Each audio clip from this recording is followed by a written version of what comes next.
Alors, je voudrais revenir sur les questions linguistiques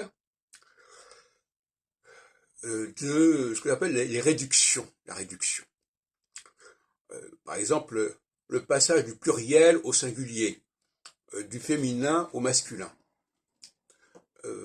Spontanément, on nous dit le féminin, c'est quelque chose de plus long et donc d'ajouter au masculin. En fin de compte, c'est le contraire. C'est le contraire. C'est ce qu'on appelle la réduction. On l'emploie dans le mot, en alchimie notamment. C'est-à-dire que le masculin, c'est une réduction du féminin. D'ailleurs, la preuve, c'est que le féminin nous donne l'ensemble du mot. Je sais pas, par exemple, petite, et le masculin, on n'entend que petit. Bon, donc, il y a une réduction. De la même façon, si je dis, si j'emploie le pluriel, par exemple, les chevaux, eh bien, cheval, c'est une réduction par rapport à chevaux.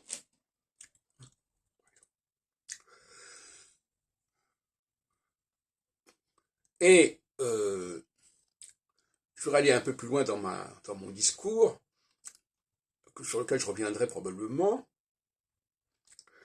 Il y a le cas, par exemple, si je dis la fameuse formule « je pense donc je suis », eh bien, on ne devrait pas dire « je pense donc je suis », on devrait dire « je pens donc je suis ».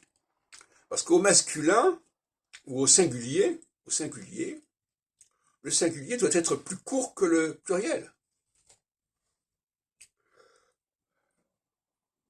Bon, alors il y a un cas intéressant que j'ai déjà signalé, c'est, par exemple, il chante au singulier, il chante au pluriel, on n'entend pas la différence. Il y a un problème. Pourquoi? Parce qu'on ne devrait pas dire il chante, on devrait dire il chante. On dit le chant. Il chante, il chante. Là, ça devient comme ça. Elle chante, elle chante. Si je mets un E au singulier, on ne comprend plus rien. On ne comprend plus notamment la dialectique masculin-féminin, singulier pluriel. En tout cas, voilà, parce que on entend à l'audition, ça sera pareil. Il chante, il chante. Par contre, si je dis il chante et il chante, voilà la différence. Même si je dis grand et grande, on entend la différence.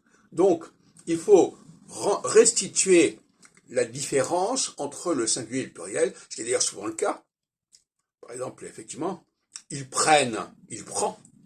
Hein, ils viennent, il vient. Bon. Mais il y a des cas comme ça, par exemple, où on ne le fait pas.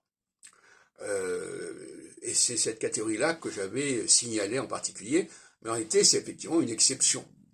Mais une exception qu'il faut corriger.